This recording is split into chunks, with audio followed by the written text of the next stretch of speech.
Main door ಯಾವ ರೀತಿ ಇರಬೇಕಾಗತ್ತೆ, ನಂಬರ್ಸ್ಗೆ ಅನುಗುಣವಾಗಿ ಸಾಕಷ್ಟು ಮಾಹಿತಿಗಳನ್ನ ತಿಳಿಸ್ತಾ ಇದ್ರಿ ಗುರುಗಳೇ. ಇನ್ನಷ್ಟು ಮಾಹಿತಿ ಅದ್ರ ಬಗ್ಗೆ. ಸೊ ಮೇನ್ ಡೋರ್ ಯಾವ ರೀತಿ ಇರಬೇಕಾಗತ್ತೆ? ಸೊ ಮೇನ್ ಡೋರ್ಗೆ ಹೇಳ್ತಾ ಇದ್ನಲ್ಲ, ಈಗ ಸಾಧಾರಣವಾಗಿ ಏನು ಮಾಡುತ್ತೆ, ಮೇನ್ ಡೋರ್ ಫ್ರೇಮ್ ಏನಿರುತ್ತಲ್ಲ, ಫ್ರೇಮ್ಗೆ ಏನು ಮಾಡಿರ್ತಾರೆ, ಈ ತೋರಣ ಕಟ್ಟಬೇಕು ಅಂತಂದ್ಬಿಟ್ಟು ಎಷ್ಟೋ ಕಡೆ ಮಳೆಗಳನ್ನು ಹೊಡೆದ್ಬಿಟ್ಟಿರ್ತಾರೆ. ಈ ಮಳೆಗಳನ್ನು ಯಾವುದೋ ಕಾಲದಲ್ಲಿ ಹೊಡೆದಿರ್ತಾರೆ, ಆ ಮನೆಗೆ ಹೊಸದಾಗಿ ಬಂದಾಗ ಹೊಡೆದಿರ್ತಾರೆ ಮಳೆ. ಈ ಮೊಳೆ ಹೊಡೆದಿರ್ತಾರಲ್ಲ, ಏನು ಈ ಆಣಿ ಅಥವಾ ನೇಲ್ಸ್ ಅಂತ ಇಂಗ್ಲೀಷಲ್ಲಿ ಏನು ಕರೀತಲ್ಲ, ಅದು ಹೋಗ್ತಾ ಹೋಗ್ತಾ ಹೋಗ್ತಾ ಹೋಗ್ತಾ ತುಕ್ಕಿಡ್ತಿರುತ್ತೆ. ಸೊ ತುಕ್ಕಿಡಿದಾಗ ಏನಾಗುತ್ತೆ ಅಂತಂದರೆ, ಅಲ್ಲಿಗೆ ಖಂಡಿತವಲ್ಲೂ ಬರುವಂಥ ತುಕ್ಕಿಡಿದ್ರೆ ಏನಾಗುತ್ತೆ, ನಮ್ಗೆ ಏನಾರು ಒಂಚೂರು ನಮ್ಮ ಮೈ ಮೇಲೆ ಏನಾದ್ರು ತುಕ್ಕಿಡಿದಿರೋಂಥ ಒಂದು ಸಣ್ಣ ಇದರಿಂದ ಏನಾದ್ರು ನಾವು ಕಬ್ಬಣದಿಂದ ಏನಾದ್ರು ಮೈ ಕೈ ಎಲ್ಲರೂ ಕುಯ್ಕೊಂಡ್ರೆ ಏನಾಗ್ಬಿಡುತ್ತೆ ಅಂದರೆ ಟಿಟಾನಸ್ ಆಗ್ಬಿಟ್ಟು ಏನಾಗುತ್ತೆ, ಅದೇ ನಂಜಾಗಿ ಜೀವ ಹೋಗುವಂಥ ಪರಿಸ್ಥಿತಿ. ಅದೇ ರೀತಿ ನಮ್ಮ ಮೇನ್ ಡೋರ್ಗೂ ಕೂಡ ಆ ತುಕ್ಕಿಡಿದಿರೋಂಥ ಮಳೆಗಳಿದ್ರೆ ದಯವಿಟ್ಟು ತೆಗೆದುಬಿಡಿ. ಇನ್ನೊಂದೇನಾಗುತ್ತೆ, ಮಳೆಗಳಂತಂದ ಹೀಗಿರುತ್ತೆ, ಕೆಲವೊಂದು ಚೂಪಾಗಿರೋ ಮಳೆಗಳನ್ನ ಇಡ್ತಾರೆ. ಯಾವಾಗ ಈ ಚೂಪಾಗಿರೋ ಮಳೆಗಳು ಏನಿರುತ್ತೆ, ಇವಾಗ ಬರುವಂಥ ಎನರ್ಜಿ, ಪಾಸಿಟಿವ್ ಎನರ್ಜಿ ಏನಿರುತ್ತಲ್ಲ, ಬಂದಾಗ ಪಂಕ್ಚರ್ ಆಗುತ್ತೆ, ಪಂಕ್ಚರ್ ಆಗಿಬಿಡ್ತದೆ. ಸೊ ಇದು ಆಗಬಾರ್ದು. ಏನು ಮಾಡಲಿ, ತೋರಣ ಕಟ್ಟಕ್ಕೆ ನಾನೇನು ಮಾಡಲಿ? ಸೊ ನಾನು ಹೇಳ್ತೀನಿ ಏನಂತಂದರೆ, ಬ್ರಾಸಲ್ಲಿ ಸಿಗುತ್ತೆ, ಅಂದರೆ ಹಿತ್ತಾಳೆಯಲ್ಲಿ ಸಿಗುತ್ತೆ. ಹಿತ್ತಾಳೆಯಲ್ಲಿ ಸಿಗುವಂಥ ಹುಕ್ಕು. ಸೊ ಹುಕ್ ಏನಿರುತ್ತಲ್ಲ, ಸೊ ಈ ರೀತಿ ಇರುತ್ತೆ ಹುಕ್ ಹಿಂಗಿರುತ್ತದೆ. ಸೊ ಅದ್ರಲ್ಲಿ ಏನಾಗುತ್ತೆ, ಬಂದಿದ್ದು ಪಾಸಿಟಿವ್ ಎನರ್ಜಿ ಯಾವುದೇ ಕಾರಣಕ್ಕೂ ಹುಕ್ ಹಿಂಗಿರ್ತದಲ್ಲ, ಸೊ ಬಂದಾಗ ಏನಾಗುತ್ತೆ ಅಂದರೆ ಬರೋಂಥ ಪಾಸಿಟಿವ್ ಅಂದರೆ ಪಂಚರ್ ಆಗಲ್ಲ, ಹಾಗೆ ಹೋಗುತ್ತದೆ. ಸೊ ಇದೊಂದು ವೆರಿ ಇಂಪಾರ್ಟೆಂಟು. ಯಾರು ಮಳೆ ಹೊಡೆದಿಟ್ಟಿದ್ರೆ, ಸಣ್ಣ ಮಳೆಗಳು ಹೊಡೆದಿರ್ತಾರೆ, ತುಕ್ಕಿಡಿದು ಆ ಬಾಗಲ ಅಕ್ಕಪಕ್ಕಲ್ಲೂ ಕೂಡ ತುಕ್ಕಿಡಿಯೋಕ್ಕೆ ಶುರು ಆಗ್ಬಿಟ್ಟಿರ್ತದೆ.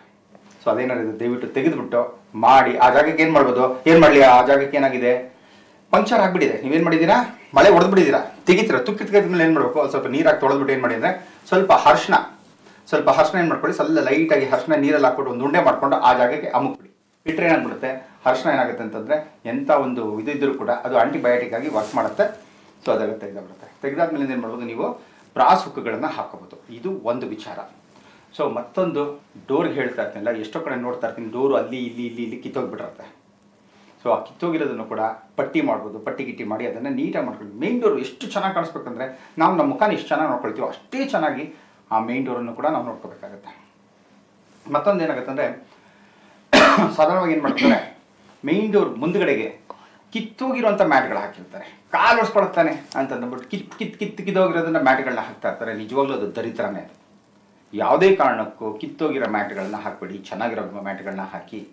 ವೆಲ್ಕಮ್ ಅಂತ ಅದ್ರ ಮೇಲೆ ಏನಾದ್ರು ಬರೆದಿದ್ರೆ ಓಕೆ, ಸುಸ್ವಾಗತ ಅಂತ ಏನಾದ್ರು ಬರೆದಿದ್ರೆ ಓಕೆ, ಹಾಕೊಳ್ಳಿ. ಇಲ್ಲೂ ಹೇಳ್ತೀನಿ ಅಂತಾರೆ, ಎಲ್ಲರೂ ಏನು ಮಾಡ್ತಾರೆ, ತರಾವರಿ ಕಲರ್ ಮ್ಯಾಟ್ಗಳನ್ನ ಹಾಕ್ಕೊಂಡಿರ್ತಾರೆ ಎಲ್ಲ ಕಡೆ. ಒಳ್ಳೇದಲ್ಲ. ನಾನು ಹೇಳ್ತೀನಿ, ಕೆಂಪು ಕಲರು ಎಲ್ಲ ಹಾಕೋಬೋದು, ಇದಕ್ಕೆ ಮಾತ್ರ ದಕ್ಷಿಣ ಭಾಗದಲ್ಲಿ ಮಾತ್ರ ಕೆಂಪು ಕಲರ್ ಹಾಕೋಬೋದು, ಬೇರೆ ಇನ್ನೆಲ್ಲೂ ಕೂಡ ಕೆಂಪು ಕಲರ್ ಹಾಕೊಳ್ಳೋಕೆ ಹೋಗ್ಬಿಡಿ. ಪೂರ್ವದ ಕಡೆಗೆ ಅಂತ ಬಂದಾಗ ಯಾವ ಥರದ್ದು ಹಾಕೋಬೋದು, ಮೇನ್ ಡೋರ್ ಎದುರುಗಡೆಗೆ ಪೂರ್ವದ ಕಡೆಗೆ ಅಂತ ಬಂದಾಗ ಸಾಧಾರಣವಾಗಿ ಹಸಿರು ಹಾಕೋಬೋದು, ಇಲ್ಲ ಅಂತ ಹೇಳಿದ್ರೆ ಕಂದು ಬಣ್ಣ ಹಾಕೋಬೋದು. ಉತ್ತರದ ಕಡೆ ಬಂದಾಗ ಏನು ಹಾಕೋಬೋದು, ಉತ್ತರದ ಕಡೆ ಬಂದಾಗ ಒಂದು ಸಿಲ್ವರ್ ಹಾಕೋಬೋದು, ಇಲ್ಲ ಗ್ರೇ ಕಲರ್ ಹಾಕೋಬೋದು, ಇಲ್ಲ ಅಂತ ಹೇಳಿದ್ರೆ ನೀಲಿ ಬಣ್ಣ ಹಾಕೋಬೋದು, ಅಥವಾ ಕಪ್ಪು ಬಣ್ಣ ಹಾಕೋಬೋದು. ಪಶ್ಚಿಮದ ಕಡೆ ಬಂದಾಗ, ಪಶ್ಚಿಮದ ಕಡೆಗೆ ನಾನು ಹೇಳೋದಂದ್ರೆ ಸಿಮೆಂಟ್ ಬಣ್ಣ, ಗ್ರೇ ಕಲರ್ ಅಂತ ಏನು ಕರಿತೀವಲ್ಲ ಅದನ್ನ ಹಾಕೋಬೋದು. ಅಥವಾ ಬಿಳಿ ಹಾಕೊಳ್ಳೋದಾರೆ ಹಾಕೊಳ್ಳಿ, ಬಿಳಿ ಒರೆಸ್ಕೊಳಕ್ಕೆ ಸರಿ ಹೋಗಲ್ಲ, ಮನೆ ಒಳಗಡೆ ಬೇಕಾದ್ರೆ ಬಿಳಿ ಹಾಕೊಳ್ಳಿ. ಅದೇ ನೈಋತ್ಯ ಭಾಗದಲ್ಲಿ ಏನಾದ್ರು ಅಪ್ಪಿತಪ್ಪಿ ನೈಋತ್ಯ ಭಾಗದಲ್ಲಿ ಏನಾದರೂ ನಿಮಗೆ ಡೋರ್ ಬಂದುಬಿಟ್ಟಿದ್ರೆ ಆ ಜಾಗಕ್ಕೆ ಏನು ಹಾಕೊಂಡ್ರೆ ತುಂಬ ಒಳ್ಳೆಯದು ಅಂತ ಅನ್ನೋದಾರೆ, ಆ ಜಾಗಕ್ಕೆ ನೀವು ಹಳದಿ ಬಣ್ಣ ಹಾಕೋಬೋದು, ಕಂದು ಬಣ್ಣ ಹಾಕೋಬೋದು. ಹಳದಿ ಅಥವಾ ಕಂದು, ಇದೆರಡರಲ್ಲೊಂದು. ಕಂದು ಅಂತಂದರೆ ಬ್ರೌನ್, ಡಾರ್ಕ್ ಬ್ರೌನ್. ಸೊ ಈ ಥರದ ಎರಡನ್ನು ಅಲ್ಲಿ ಹಾಕೋಬೋದು. ಸಾಧಾರಣವಾಗಿ ಮನೆ ಮೇನ್ ಡೋರ್ ಎದುರುಗಡೆ ಏನು ಮಾಡ್ಬಿಡ್ತಾರೆ, ಎಲ್ಲರೂ ತುಳಸಿ ಕಟ್ಟೆ ಇಟ್ಬಿಡ್ತಾರೆ. ಹಾಗೇನಾದ್ರು ಹಿಡಬೇಕು ಅಂತ ಅನ್ನೋದಾದರೆ, ಮನೆ ಮೇನ್ ಡೋರಿಂದ ಅಲ್ಲಿಗೆ ಮಿನಿಮಮ್ 8 ಅಡಿನಾದರೂ ಡಿಫ್ರೆನ್ಸ್ ಇರಬೇಕು. 8 ಅಡಿ ಡಿಫ್ರೆನ್ಸ್ ಇಟ್ಟರೆ ತೊಂದರೆ ಇಲ್ಲ. ಈಗೇನಾಗ್ಬಿಟ್ಟಿದೆ, ಎಲ್ಲ ನಮ್ದು ಅಪಾರ್ಟ್ಮೆಂಟ್ ಕಲ್ಚರು, ಸಣ್ಣ ಮನೆಗಳು. ಮುಂಚೆ ಥರ ಏನೋ ವಿಶಾಲವಾಗಿ ಮನೆ ಸುತ್ತಲೂ ಜಾಗ ಬಿಡೋಷ್ಟು ದೊಡ್ಡ ಸೈಟ್ಗಳಂತೂ ಬೆಂಗಳೂರಲ್ಲಿ ಇಲ್ಲ, ಎಷ್ಟೋ ಕಡೆನೂ ಇಲ್ಲ, ಸಿಟಿಗಳಲ್ಲಿ. ಏನು ಮಾಡ್ತೀರಾ, ಸೊ ಅವಾಗ ದಯವಿಟ್ಟು ಮನೆ ಮುಂದ್ಗಡೆನೇ ಏನು ಮಾಡಿ ಅಂತಂದರೆ, ಮನೆ ಮುಂದ್ಗಡೆಗೆ ಯಾವುದೇ ಕಾರಣಕ್ಕೂ ತುಳಸಿ ಕಟ್ಟೆ ಇಡಬೇಡಿ.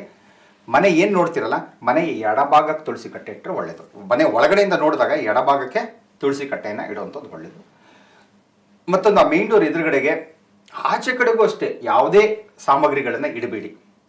ಹಾಗೆಯೇ ಮನೆಯಿಂದ ಒಳಗಡೆಗೂ ಅಷ್ಟೇ ಯಾವುದೇ ಸಾಮಗ್ರಿಗಳನ್ನು ಮೇನ್ ಡೋರ್ ಎದುರುಗಡೆಗೆ ಏನೂ ಇಡಲೇಬೇಡಿ. ಯಾಕಂದರೆ ಪಾಸಿಟಿವ್ ಎನರ್ಜಿ ಬರಬೇಕು ನಮಗೆ. ಬರುವಂಥದ್ದಕ್ಕೆ ಮುಂಚೆನಲ್ಲಿ ತಡೆ ಆಗಿಬಿಟ್ರೆ ಏನಾಗ್ಬಿಡುತ್ತೆ, ಬರುವಂಥ ಪಾಸಿಟಿವ್ ಎನರ್ಜಿಯ ಕ್ವಾಂಟಿಟಿ ಅಥವಾ ಅದರ ಪ್ರಮಾಣ ಏನಾಗ್ಬಿಡುತ್ತೆ, ಕಡಿಮೆ ಆಗುತ್ತೆ. ಸೊ ಇದು ಕಡಿಮೆ ಆಗಬಾರ್ದು. ಬರುವಂಥ ಎನರ್ಜಿ ಯಥೇಚ್ಛವಾಗಿ ಬರಲಿ ಅಂತ ಅನ್ನೋದಾದ್ರೆ ಏನು ಮಾಡಬೇಕು, ಯಾವುದೇ ಕಾರಣಕ್ಕೂ ಮನೆಯ ಮೇನ್ ಡೋರ್ ಎದುರುಗಡೆಗೆ ಏನು ಇಡಕ್ಕೆ ಹೋಗ್ಬಿಡಿ. ಖಂಡಿತ ಗುರುಗಳೇ, ಇನ್ನಷ್ಟು ಮಾಹಿತಿಗಳನ್ನ ತಿಳ್ಕೊಂಡು